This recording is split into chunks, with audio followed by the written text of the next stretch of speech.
Market లో invest చేసి మీ డబ్బులు డబుల్ చేసుకోవాలనుకుంటున్నారా? సుందరరామిరెడ్డి గారి లైవ్ సెమినార్ కి అటెండ్ అవ్వండి.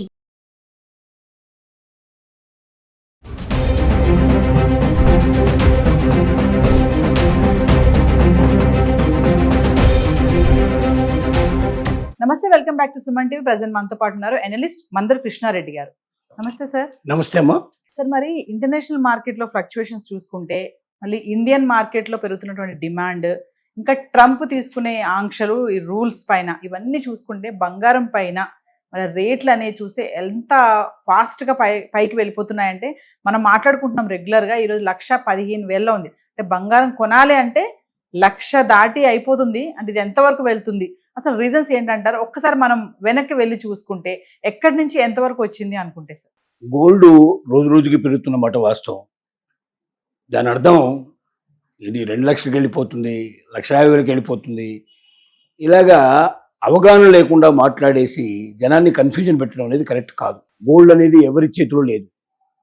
ఇది ఎవరో అనలైజ్ చేసేసి 4 మాటలు చెప్పేసి బయటపడినంత మాత్రంలో కాదు. ఎందుకంటే చాలామందికి టెంప్ట్ అయిపోయి విపరీతంగా కొనిపెట్టుకోవడానికి ప్రయత్నం చేయడం, కుటుంబాల మీద ఒత్తిడి చేయడం, పరిస్థితి చేయడం, మిగతా వాటికి డైవర్ట్ చేయాల్సిన డబ్బునంతా తీసుకొని దీంట్లో పెట్టడం, ఇలాంటివన్నీ జరుగుతాయి.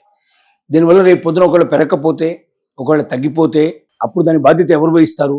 కాబట్టి గోల్డ్ అనేది ఖచ్చితంగా ఇంత పెరిగి తీరుతుందని మనం ఎవరైనా చెప్పలేం.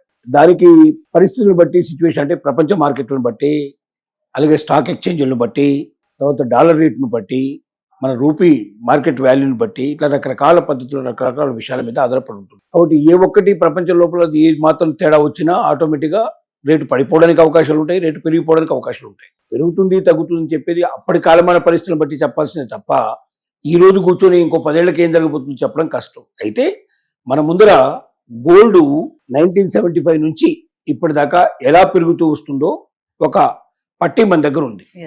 దాన్ని బట్టి ఎలా పెరుగుతుందో మనం ఊహించుకోవడానికి అవకాశం ఉంది.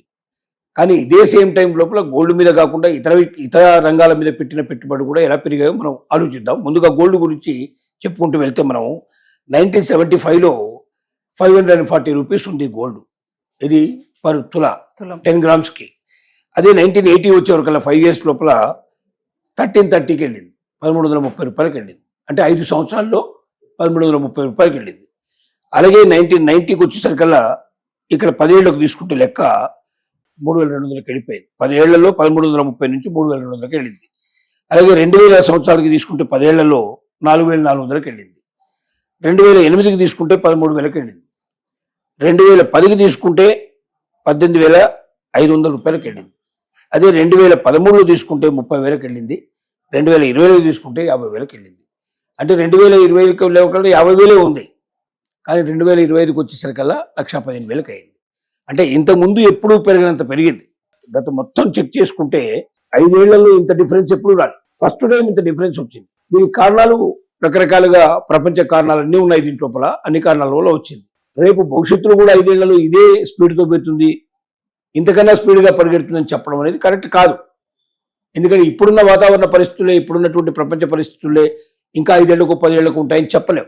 చాలా మార్పులు రావచ్చు, చాలా అనేక రకాల మార్పులు వచ్చే అవకాశాలు ఉన్నాయి. వాతావరణ పరిస్థితులు కూడా చాలా ఘోరంగా తయారవుతున్నాయి.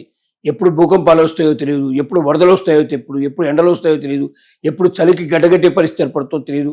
ఇలాంటి పరిస్థితులు వాతావరణంలో చాలా మార్పు వస్తున్నాయి. ఇది మన మీద భౌగోళికంగా చాలా మన మీద ప్రభావం పడే అవకాశాలు కూడా ఉంటాయి. సో అందువల్ల గోల్డ్ అయితే ప్రస్తుత మార్కెట్లో బాగా పెరుగుతున్నమాట నిజం. గోల్డ్ కన్నా వెండి ఇంకా ఎక్కువగా పెరుగుతోంది. కాబట్టి వెండి పెరుగుదల గోల్డ్ పెరుగుదలతో పోలిసినట్టయితే వెండి పెరుగుదల ఎక్కువ ఉంటుంది. కాబట్టి వెండి మీద ఎక్కువ పెట్టుబడి పెడితే మంచిదని మాత్రం మనం సలహా ఇవ్వగలుగుతాం. ఎందుకంటే వెండి ఆభరణాలకే కాకుండా, ఆభరణాలకి ఇంతకుముందు చిన్న చిన్న భగవంతుడికి సంబంధించిన చిన్న చిన్న ఆభరణాలు పిల్లలకు తయారు చేయించడం కానీ, లేకపోతే ఏదైనా పాత్రలు తయారు చేయడం, ఇట్లాంటి వాటి ఉండేది. కానీ ఇప్పుడు దాన్ని విపరీతంగా ఏం చేస్తున్నారు, వెహికల్స్ తయారు చేయడంలో ఉపయోగిస్తున్నారు. ఎలక్ట్రికల్ వెహికల్స్ తయారు చేయడంలో, సోలార్ ప్లాంట్లలో ఉపయోగించడం, ఇట్లా కొన్ని ఔషధాల్లో ఉపయోగించడం, చాలా విరివిగా ఎక్కువగా లక్షల టన్నులు ఉపయోగించే పరిస్థితి ఏర్పడుతుంది. లక్షల టన్నులు ఉపయోగించడం వల్ల ఏమవుతుందంటే డిమాండ్ విపరీతంగా పెరిగే అవకాశం ఉంటుంది. కాబట్టి గోల్డ్ కన్నా వెండి చాలా వేగంగా పెరిగే అవకాశం ఉంది. ఒకటి. సరే, గోల్డ్ ఇలా పెరుగుతుంది.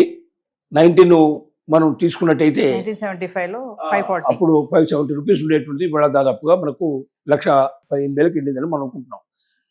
1975లో సపోజ్ ఒక గజం రేటు హైదరాబాద్లో ఒక గజం రేటు తీసుకున్నట్టయితే ఉదాహరణకి 5 రూపాయల గజం ఉండేటువంటిది ఇవాళ దాదాపుగా 1,00,000 నుంచి 2,00,000 రూపాయలు 3,00,000 రూపాయలకి వెళ్ళిపోయినట్టు పరిస్థితి. కాబట్టి ఆ రేటు కూడా ఏం తక్కువ లేదు. Yes. రియల్ ఎస్టేట్లో పెట్టిన వాళ్ళు కూడా చాలా విపరీతంగా లాభాలు పడ్డారు. అలాగే స్టాక్ మార్కెట్లో పెట్టిన కొన్ని స్టాక్స్ ఆ రోజుల్లో 5 రూపాయలకు 10 రూపాయలు కొనుక్కున్న స్టాక్స్ ఇవాళ 1,00,000 రూపాయలకు పెరిగిపోయినాయి. కాబట్టి ఏది కరెక్టు, దేంట్లో పెట్టుబడి పెడితే కరెక్టు అనేది వారి వారి నిర్ణయం ప్రకారంగా వారు ఆలోచించే దాని ప్రకారం ఉంటుంది. కాబట్టి ఖచ్చితంగా గోల్డ్లో పెట్టినటువంటి డబ్బు ఎన్ని రెట్లు పెరిగి తీరుతుందని అనుకోవడం మాత్రం కరెక్ట్ కాదు. కాకపోతే గోల్డ్లో పెట్టిన రేటు డబ్బులు అంతగా తగ్గకపోవచ్చు, మిగతా వాటిలో తగినంత స్పీడ్గా తగ్గకపోవచ్చు. పెరిగితే స్పీడ్గా పెరిగినా కూడా ఒక్కొక్క అవకాశాలు ఉన్నాయి. తగ్గిన అంత తగ్గదు కాబట్టి భద్రంగా ఉండే అవకాశం ఉంది. అలాగే ఎప్పుడంటే అప్పుడు దాన్ని లిక్విడ్ చేసుకొని మనం వెంటనే దాంతో ఏదైనా కావాలంటే కొనుక్కోవడానికి అవకాశం ఉన్నాయి. ఇలాంటి కొన్ని అవకాశాలు ఉన్నాయి కాబట్టి గోల్డ్ మీద పెట్టుబడి పెట్టడం ఎప్పుడు కూడా తప్పు కాదు. కానీ గోల్డ్ మీదే పెట్టుబడి పెట్టాలి, మిగతా అన్ని అమ్మేసి ఆస్తులన్నీ అమ్మేసి గోల్డ్ మీద పెట్టాలంటే పిచ్చితనం. దాని మీద ఉండాలి, దీని మీద ఉండాలి. ఒక 3-4 రకాల వాటి మీద పెట్టుబడి పెట్టినప్పుడు ఏమవుతుందంటే ఒక దాంట్లో నష్టం వచ్చినా ఇంకో దాంట్లో లాభం వచ్చి Yes. రెండు ఒకదానికి ఒకటి మనకు కొంచెం ఆసరా ఇచ్చే అవకాశాలు ఉంటాయి. ఒకే దాని మీద గుడ్డిగా పెట్టుబడి పెట్టడం వల్ల ఆ ఒక్కటి కాస్త ఏదైనా పరిస్థితులు ఏర్పడి మొత్తం పూర్తిగా డౌన్ అయిపోతే జీవితాలే తలకిందులయ్యే అవకాశాలు ఉంటాయి. కాబట్టి అలాంటి పిచ్చి పనులు ఎప్పుడు చేయకూడదు. తెలివిగా ఇన్వెస్ట్ చేసుకోవాల్సిన అవసరం ఉంది. గోల్డ్లో పెట్టిన పెట్టుబడి ఎక్కడికి పోదు. కానీ మనకున్న అవకాశాల మేరకు కొంత డబ్బు గోల్డ్ మీద పెట్టుకోవడం తప్పేమీ కాదు. Thank you.